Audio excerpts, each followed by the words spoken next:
अस्सलाम वालेकुम स्टूडेंट्स। जैसे कि आपको पता है कि हम BS 17 मैथ्स लेक्चरशिप की तैयारी कर रहे हैं, तो मैथ्स लेक्चरशिप की तैयारी के लिए हम कैलकुलस एंड रियल एनालिसिस के MCQs को देख रहे हैं। तो आज के लेक्चर में हम जो रियल एनालिसिस के MCQs देखेंगे, तो MCQs हमने किस तरह से किए कि जितने भी आपके पास पब्लिक सर्विस कमीशन के पास पेपर्स हैं, यानी कि past papers of all public service commission exam, जितने भी आपके पास पब्लिक सर्विस कमीशन के एग्जाम्स हुए हैं उन सब पास पेपर्स के हमने इस तरह से कलेक्शन बनाई है। अब पब्लिक सर्विस कमीशन के एग्जाम कौन से हैं? PPSC है, KPK है, SPSC है, BPSC है, FPSC है और HK है। तो हमने सारे के सारे MCQs की कलेक्शन बना के आपको किस तरह से प्रोवाइड किया कि हमने जो ग्रुप मतलब बना दिए हैं सब्जेक्ट्स के, यानी कि सब्जेक्ट्स वाइज हम चीज़ों को डिस्कस करें। तो हम आजकल जो सब्जेक्ट्स डिस्कस कर रहे हैं वो कौन सा है? रियल एनालिसिस है।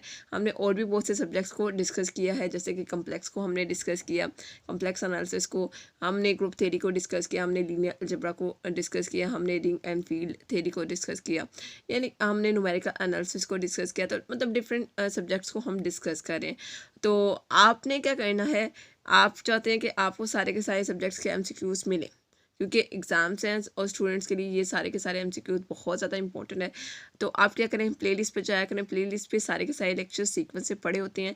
और अगर आपको प्लेलिस्ट का नहीं समझ आ रहा तो डिस्क्रिप्शन में लिंक पड़ा होता है प्लेलिस्ट का, तो उस लिंक पे क्लिक करेंगे तो प्लेलिस्ट ओपन हो जाएगी। ठीक है। उसके अलावा वीडियो अच्छी लगती है तो वीडियो को लाइक किया करें और शेयर मत करें, क्योंकि सबके पेपर हैं तो सबका सोचें और सबको शेयर करें। उसके अलावा चैनल को सब्सक्राइब कर लें। और आप चाहते हैं कि कोई भी लेटेस्ट वीडियो मिस ना हो आपसे, तो उसके लिए क्या करें, बेल आइकॉन को प्रेस करें और ताकि आपको हर लेटेस्ट वीडियो का नोटिफिकेशन मिल सके। तो हम स्टार्ट करते हैं आज की वीडियो लेक्चर।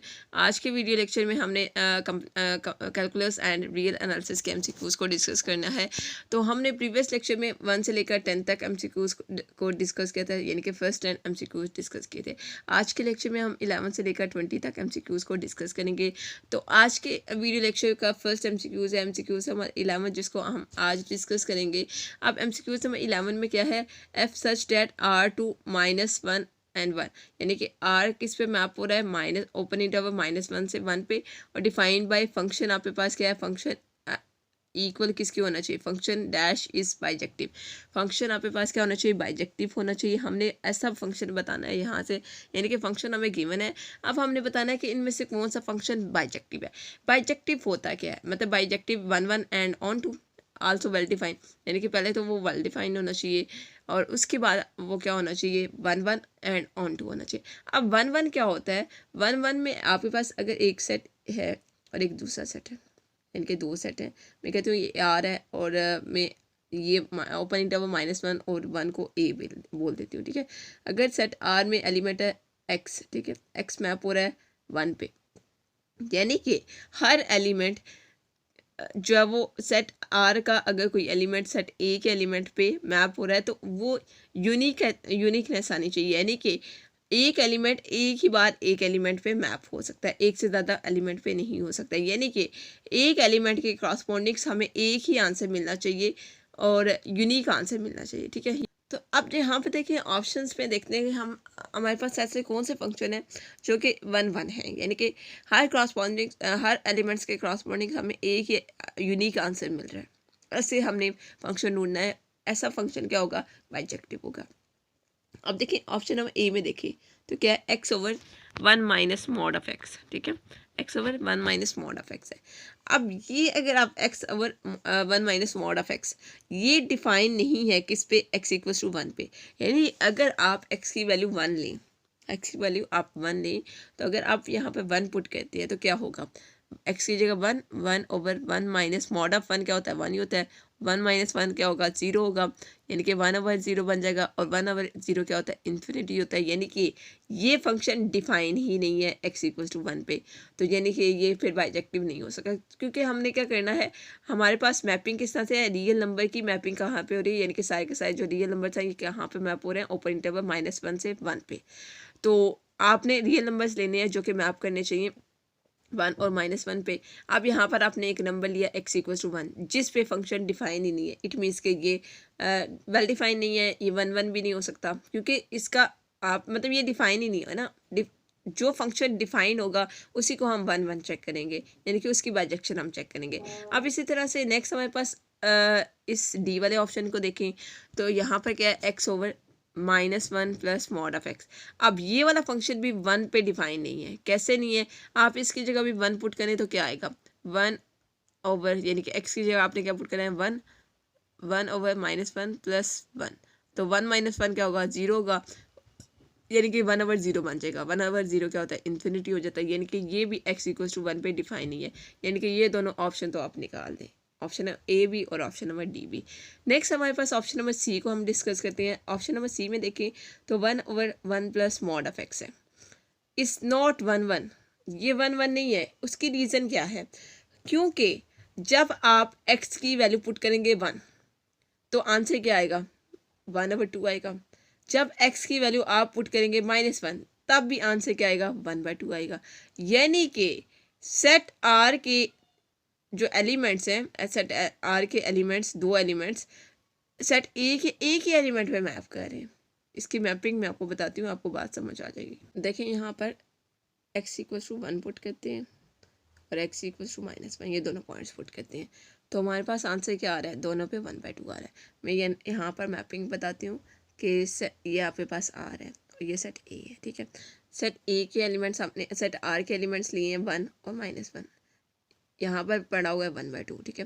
यानी कि 1 भी 1/2 पे मैप हो रहा है और -1 भी 1/2 पे मैप हो रहा है। यानी कि दो एलिमेंट सेट R के एक ही एलिमेंट पे जाके मैप हो रहे हैं।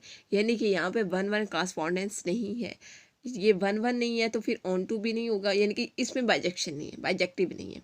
क्योंकि बाइजेक्शन के लिए आप क्या करते हैं, 1 1 एंड ऑन टू चेक करते हैं।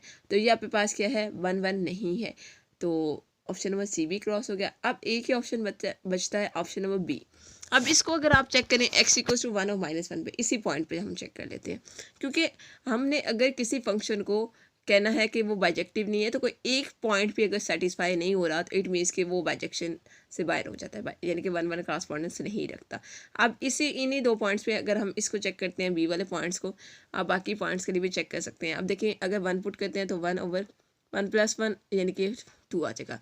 अब -1 पुट करते हैं तो x की जगह -1 और नीचे क्या है 1 + 1, क्योंकि मॉड ऑफ -1 क्या होगा, +1 हो जाएगा। मॉड की प्रॉपर्टी क्या होती है कि वो नेगेटिव नंबर को पॉजिटिव कर देता है, तो यहाँ पर -1/2 आएगा। अब देखें एक भी आंसर क्या आ रहा है, -1/2 आ रहा है और एक भी आंसर क्या आ रहा है, 1/2 आ रहा है। यानी कि x इक्वल्स टू 1 पुट किया तो आंसर 1/2 आ रहा था और x इक्वल्स टू -1 पुट किया तो आंसर -1/2 आ रहा था।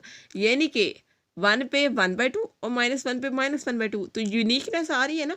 यानी कि एक एलिमेंट एक ही एलिमेंट पे मैप हो रहा है, एक एलिमेंट के कॉरस्पॉन्डिंग्स हमें एक ही आंसर मिल रहा है, स्पेसिफिक आंसर मिल रहा है। यानी कि यहाँ पर 1 1 कॉरस्पॉन्डिंग्स है, यानी कि ये जो फंक्शन है ये क्या है, बाइजेक्टिव है। तो ऑप्शन नंबर बी क्या है, करेक्ट ऑप्शन है।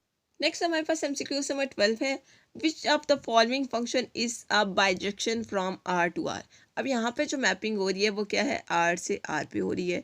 तो हमने बताना है इनमें से कौन सा फंक्शन क्या है, बाइजेक्टिव है, ठीक है। तो बाइजेक्टिव बताने के लिए हमने क्या करना है, सबसे पहले अगर हम पॉइंट ए को देखते हैं, पॉइंट ए में क्या है, फंक्शन आपके पास क्या है, f(x) इक्वल्स टू xk + 1। अगर आप xk की वैल्यू में कहते हो 1 और -1 ले लेते हैं, ठीक है। अगर 1 पुट करती हूँ और -1 पुट करती हूँ तो हमें आंसर क्या मिलेगा, 1 पुट करते हैं तो आंसर 2 मिलेगा, -1 पुट करते हैं तब भी आंसर 2 मिलेगा। यानी कि ये 1 1 कॉरस्पॉन्डेंस नहीं रखता। यानी कि अगर हम इसको इस तरह से ड्रॉ करके बताएं तो हमने 1 पुट किया और -1 पुट किया, हमारे पास आंसर क्या आ रहा है, 2 ही आ रहा है। यानी कि दोनों एलिमेंट्स एक ही पॉइंट पे आके मैप हो रहे हैं, यानी कि ये आपके पास बाइजेक्टिव नहीं है। इसी तरह अगर आप ऑप्शन नंबर सी को देखें तो इसमें आपके पास क्या x² है, इसमें नीचे भी x² है। यहाँ पर अगर आप 1 और -1 दोनों पॉइंट्स पुट करते हैं तब भी आंसर सेम आएगा, ठीक है। जैसे मैंने ऑप्शन नंबर ए में पुट किया, इसी तरह से आप ऑप्शन नंबर सी में पुट कर लीजिएगा। इसी तरह से ऑप्शन नंबर डी में भी सेम चीज़ है कि f(x) इक्वल्स किसके, x के। अगर आप 1 पुट करते हैं तब भी 1 आंसर आएगा, अगर आप -1 पुट करते हैं तब भी 1 आंसर आएगा। यानी कि दोनों पे आंसर सेम आ रहे हैं, ठीक है। इसी तरह से आप 2 पुट करते हैं तब भी आंसर 2 आएगा, -2 पुट करते हैं तब भी आंसर 2 आएगा। यानी कि कोई भी पॉइंट आप पुट करें तो उसके कॉरस्पॉन्डिंग्स हमें यूनिक वैल्यू नहीं मिलती, यानी कि यहाँ पे 1 1 कॉरस्पॉन्डिंग्स नहीं है। इसके इट मीन्स कि ऑप्शन नंबर डी भी रिजेक्ट हो गया, ऑप्शन नंबर सी भी रिजेक्ट हो गया। बच्चा आपके पास ऑप्शन नंबर बी। अब ऑप्शन नंबर बी में देखें तो अगर मैं यहाँ पर -1 पुट करती हूँ तो -1 आएगा आंसर, और अगर 1 पुट करती हूँ तो 1 आएगा। इसी तरह से अगर -2 पुट करती हूँ तो -8 आंसर आएगा। अगर +2 पुट करती हो तो +8 आएगा। यानी कि यहाँ पर यूनिकनेस आ रही है ना, 2 पे आंसर 8 आ रहा है, -2 पे आंसर -8 आ रहा है, यानी कि हर एलिमेंट के क्रॉसपॉन्डिंग्स हमें यूनिक वैल्यू मिल रही है। इट मीन्स कि यहाँ पर आपके पास 1-1 क्रॉसपॉन्डेंस एग्जिस्ट करती है। तो ये आपके पास जो फंक्शन है ये क्या है, बाइजेक्टिव फंक्शन है, यानी कि ऑप्शन नंबर बी क्या है, करेक्ट ऑप्शन है। नेक्स्ट हमारे पास एमसीक्यूज में 13 है। एमसीक्यूज में 13 में क्या है, the graph f of x and that of f of x plus 2 are the same. यानी कि वो क्या पूछ रहा है कि graph of f of x और graph of x plus 2, f of x plus 2 ये सेम है, लेकिन क्या इसमें क्या होगा, मतलब कि ये जो ग्राफ है ये लेफ़्ट साइड पे 2 यूनिट्स शिफ्ट करेगा, राइट साइड पे 2 यूनिट्स शिफ्ट होगा, अप होगा या डाउन होगा या अप होगा, मतलब ये चीज़ें हैं। यानी कि आपके पास जो ग्राफ है x+2, f of x plus 2 is that of f of x is shifted 2 unit to the left या राइट या डाउन या अप, ये बात पूछी गई है। अब सबसे पहले हम फंक्शन ले लेते हैं, मैं कोई भी फंक्शन ले लेती हूँ क्योंकि फंक्शन हमें डिफाइन नहीं है, तो हम कोई भी फंक्शन ले लेते हैं कि एफ ऑफ एक्स इक्वल किसके है, एक्स के। और इसी के अकॉर्डिंग अगर हम एफ ऑफ एक्स प्लस 2 लेते हैं तो एफ ऑफ एक्स प्लस 2 किसके इक्वल होगा, F of x plus 2 equal होगा एक्स प्लस 2 के। अब मैं एक्स प्लस 2 का ग्राफ बनाती हूँ। एक्स की हम वैल्यूज़ लेते हैं 1 2 3, कोई भी वैल्यूज़ ले सकते हैं, ठीक है। अगर मैं पॉजिटिव जस्ट वैल्यू लेके आपको समझाना चाह रही हूँ, ठीक है, क्योंकि आपके पास यहाँ पर एक्स की वैल्यूज़ आप लेंगे तो एक्स की आप 1 लेंगे वैल्यू, 0 लेंगे तो 2 आएगा, 2 यहाँ पर है, ठीक है। अब थोड़ा सा यहाँ पर बता देती हूँ, 2 यहाँ पर है। नेक्स्ट आप लेंगे तो 3 मैं कहती हूँ यहाँ पर है, इसी तरह से 4, इसी तरह से 5, यानी कि ये आपके पास ग्राफ बनेगा, ठीक है, ये वाला सारा ग्राफ बनेगा। लेकिन अगर x इक्वल्स टू यानी कि f of x equals to x, ये वाला ग्राफ फ्रॉड करते हैं तो आपके पास x इक्वल्स टू, जब 0 पुट करेंगे तो 0 पे आएगा। उसके बाद नेक्स्ट आप 1 पुट करेंगे तो 1 आएगा, 2 पुट करेंगे तो 2 आएगा, यानी कि ग्राफ यहाँ पर बनेगा। अब अगर आप फोकस करें तो एफ ऑफ एक्स प्लस 2 का ग्राफ कहाँ पर है, ये वाला है, और एफ ऑफ एक्स का ग्राफ कहाँ पर है, इस साइड पे। यानी कि ये बेसिकली क्या होगा, यहाँ पर 2 यूनिट ये लेफ़्ट साइड पे मूव कर गया, ये लेफ़्ट साइड होती है ना, लेफ़्ट साइड पे मूव कर गया। हमने क्या बताना था कि अगर आपके पास फंक्शन क्या है, एफ ऑफ एक्स प्लस 2 है, इसका जो ग्राफ आप बनाएं, इसका ग्राफ जो है, इस ग्राफ को आप शिफ्ट करेंगे एफ ऑफ एक्स की फॉर्म में, तो ये ग्राफ कितने यूनिट शिफ्ट होगा। और यहाँ पे सी क्या है, सी कोई कांस्टेंट है, मतलब सी इन जनरल उसने लिखा हुआ है, तो यहाँ पर सी बेसिकली क्या था, 2 लिखा हुआ है, यानी कि एक्स प्लस 2 है। अब यहाँ पर एक्स की हमने डिफरेंट वैल्यूज़ पुट की हैं, तो हमने फंक्शन अपनी मर्ज़ी से ले लिया, कोई भी फंक्शन ले सकते हैं। मैंने इजी सा फंक्शन लेके आपको बता दिए, आप कोई भी फंक्शन ले सकते हैं। अब देखिए यहाँ पर कि हमने x प्लस 2 से x पे जब गए हैं तो ये जो ग्राफ है ये लेफ़्ट साइड पे शिफ्ट हुआ है, यही होते हैं लेफ़्ट साइड, ठीक है, लेफ़्ट साइड पे शिफ्ट हुआ है 2 यूनिट। ये देखिए यहाँ पर ये जो डिफरेंस आ रहा है, ये वाला, ये 2 यूनिट का डिफरेंस है, ठीक है। तो ऑप्शन नंबर ए क्या बनती है, करेक्ट ऑप्शन बनती है। नेक्स्ट हमारे पास एमसीक्यू नंबर 14 है। लिमिट आपके पास क्या है, यहाँ पर लिमिट एक्स अप्रोच करे इन्फिनिटी को, लिमिट एक्स अप्रोच करे इन्फिनिटी को, square root of 1 plus cos 2x over square root of 2 into x, square root of 2 और साथ आपके पास बाय एक्स पड़ा हुआ, ठीक है। तो आपने इसकी लिमिट फाइंड करनी है। अब इसकी लिमिट फाइंड करने के लिए सबसे पहले आपको पता है कि 1 minus cos of 2x equal होता है 2 साइन स्क्वायर एक्स के, ठीक है, 2 साइन स्क्वायर एक्स के। तो हमने लिख दिया square root of 2 sine square x. अब देखिए square root of 2 as it sine square x, square root cancel हो जाएगा तो साइन ऑफ एक्स आ जाएगा। नीचे आपके पास क्या है, स्क्वायर रूट ऑफ 2 है और साथ आपके पास एक्स है, एक्स के कैंसिल हो जाएगा।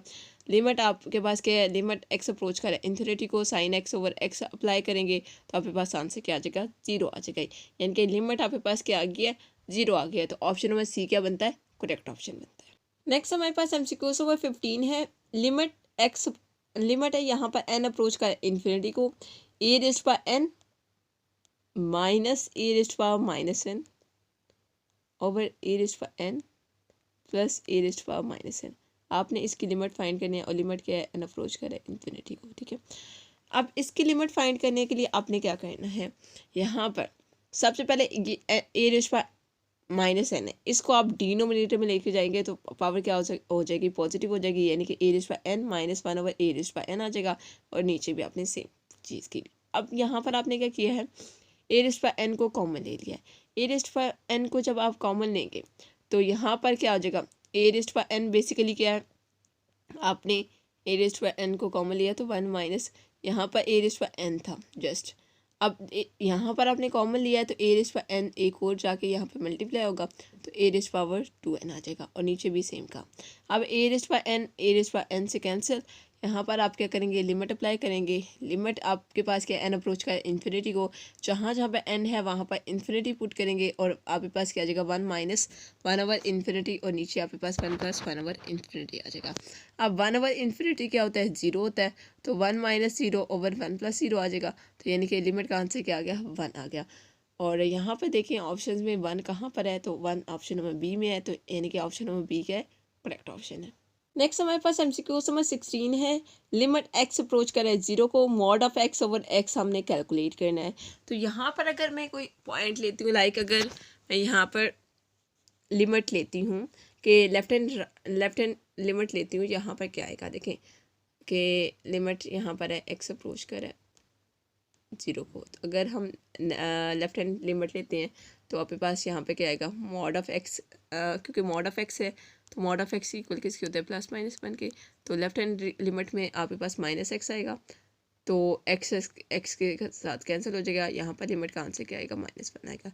लेकिन अगर हम राइट हैंड साइड लिमिट लेते हैं, क्या पॉजिटिव लिमिट लेते हैं, यानी कि एक्स अप्रोच करें जीरो को, और यहाँ पे प्लस का मतलब है यानी कि right hand limit, positive limit, ठीक है। तो यहाँ पर एक्स ओवर एक्स आ जाएगा और एक्स एक्स के साथ कैंसिल हो जाएगा, तो आंसर क्या आएगा, वन आएगा। यहाँ पे देखें तो वन आ रहा है, यहाँ पे क्या आ रहा है, माइनस वन आ रहा है, यानी कि लिमिट का आंसर यूनिक नहीं है। अगर लिमिट का आंसर यूनिक ना आए, अगर लेफ्ट हैंड लिमिट और राइट हैंड लिमिट दोनों का आंसर इक्वल ना आए या मतलब यूनिक ना आए, इक्वल ना आए, इट मीन्स कि हम क्या कहते हैं कि लिमिट आपके पास एग्जिस्ट नहीं करती। बात समझ आ रही है कि both left hand and right hand limits are not equal. दोनों अगर इक्वल हो तो आपके पास लिमिट एग्जिस्ट करती है, अगर दोनों इक्वल ना हो तो लिमिट एग्जिस्ट नहीं करती है, यानी कि ऑप्शन नंबर बी क्या बनती है, करेक्ट ऑप्शन बनती है। नेक्स्ट हमारे पास एमसीक्यू नंबर 17 है कि लिमिट एक्स अप्रोच करे जीरो को, लिमिट एक्स अप्रोच करे जीरो को, मॉड ऑफ एक्स हमने ये लिमिट यानी कि कैलकुलेट करनी है कि एक्स किसके इक्वल है। अगर यहाँ पर हम लेफ्ट हैंड लिमिट लेते हैं कि एक्स अप्रोच करे जीरो को, तो यहाँ पर आपके पास मॉड ऑफ एक्स किसके इक्वल होता है, मॉड ऑफ एक्स इक्वल होता है प्लस माइनस एक्स की। लेफ्ट हैंड लिमिट में हम माइनस एक्स लेंगे और यहाँ पर जब लिमिट अप्लाई करेंगे, क्योंकि एक्स अप्रोच करा है जीरो को, तो आंसर जीरो आ जाएगा। इसी तरह से अगर हम राइट हैंड लिमिट अप्लाई करते हैं, यानी कि एक्स अप्रोच करा है जीरो को, यहाँ पे छोटा सा प्लस लगा देते हैं, इट मीन्स के राइट हैंड लिमिट है, ठीक है। अब देखिए यहाँ पर कि एक्स आ गया, यानी कि पॉजिटिव एक्स आ गया, यहाँ पर लिमिट अप्लाई करेंगे तब भी आंसर जीरो आएगा। यानी कि लेफ्ट हैंड लिमिट और राइट हैंड लिमिट दोनों का आंसर क्या आ रहा है, इक्वल आ रहा है, और दोनों का आंसर क्या आ रहा है, जीरो आ रहा है। इट मीन्स कि लिमिट का आंसर क्या है, जीरो है, यानी कि ऑप्शन में सी क्या बनती है, करेक्ट ऑप्शन बनती है। नेक्स्ट हमारे पास एमसीक्यू नंबर 18 है। If the function f is defined by, function आपके पास क्या है, f of x equal to x raise power 5 minus 1। हमने फाइंड करना क्या है, इस फंक्शन का इन्वर्स फाइंड करना है, यानी कि हमने F inverse of x find करना है। तो f inverse of x find करने के लिए सबसे पहले आपको पता है कि वाई किसके इक्वल होता है, वाई इक्वल होता है एफ ऑफ एक्स के, ठीक है। वाई इक्वल होता है एफ ऑफ एक्स के, यानी कि जहाँ जहाँ पे एफ ऑफ एक्स है वहाँ पर हम वाई लिख लेते हैं अपनी आसानी के लिए। तो हमने क्या लिख लिया, y equals to x raise to power 5 minus 1 लिख ली। अब यहाँ पर हमने क्या करना है ये जो माइनस 1 है इसको दूसरी साइड पे लेके जाएं तो एक्स रेज़ पावर 5 इक्वल किसके आ जाएगा, एक्स रेज़ पावर 5 इक्वल आएगा वाई प्लस 1 के, ठीक है। यहाँ पर हमें एक्स चाहिए, तो क्योंकि हमने एक्स का basically function F of x है उसका हमने इन्वर्स फाइंड करना है, तो हमें एक्स चाहिए, तो हम क्या करेंगे, यहाँ पे फिफ्थ रूट लेंगे, तो यहाँ पर क्या आएगा, fifth root of y plus 1, y plus 1 का फिफ्थ रूट आ जाएगा। अब जहाँ जहाँ पे क्या करना है, ये आपके पास यहाँ तक, यानी कि ये आपके पास क्या आ गया, फंक्शन का इन्वर्स आ गया, लेकिन किसके फंक्शन का, एफ इन्वर्स ऑफ वाई। अब जहाँ जहाँ पर वाई है वहाँ पर आप एक्स को रिप्लेस कर देंगे तो एफ इन्वर्स ऑफ एक्स का इन्वर्स आ जाएगा और इसका इन्वर्स क्या आएगा, fifth root of x plus one आएगा, जो कि ऑप्शन नंबर सी है और ऑप्शन नंबर सी क्या है, करेक्ट ऑप्शन है। हमारे पास MCQ नंबर 9 है, लेट एक्स आपके पास क्या है, एक्स एन इक्वल है, एक्स एन इक्वल है आपके पास, यहाँ पर मैं साथ साथ आपको बता रही हूँ कि थोड़ा सा ब्लर है यहाँ से, तो n raised by n over n factorial हमने फाइंड क्या करना है, देन लिमिट आपके पास क्या है, लिमिट एन अप्रोच करे इन्फिनिटी को एक्स एन प्लस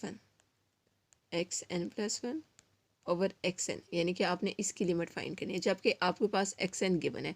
अब एक्स एन गिवन है तो एक्स एन प्लस वन आप निकाल सकते हैं, यानी कि जहाँ जहाँ पर एन होगा वहाँ पर एन प्लस वन पुट करेंगे तो एक्स एन प्लस वन आ जाएगा, तो हम पुट कर लेते हैं, तो आपके पास क्या आ जाएगा, n plus one raised to n plus one आ जाएगा over n plus one factorial आ जाएगा, क्योंकि एन फैक्टोरियल है तो एन प्लस वन फैक्टोरियल आ जाएगा, और साथ आपके पास क्या आएगा, डिनोमिनेटर में क्या है, एक्स एन है, और हम ये जो एक्स एन है इस टर्म को हम उल्टा देंगे तो आपके पास क्या आ जाएगा, एन फैक्टोरियल ऊपर आ जाएगा over n raised power n नीचे आ जाएगा। ठीक है, यहाँ तक हमने काम कर लिया। उसके बाद हमने क्या करना है, यहाँ से आपने सिंप्लीफाई करना है, x n plus one into n factorial आ जाएगा, एन फैक्टोरियल से कैंसिल आउट हो जाएगा, और पीछे आपके पास क्या बचा, एक्स एन प्लस वन बचा, यहाँ से आपने एक्स एन प्लस वन इसकी पावर क्या है, एन प्लस वन है तो एक पावर यहाँ से कैंसिल हो जाएगी, पीछे क्या बचेगा, x plus one raised by n over n raised by n बचेगा।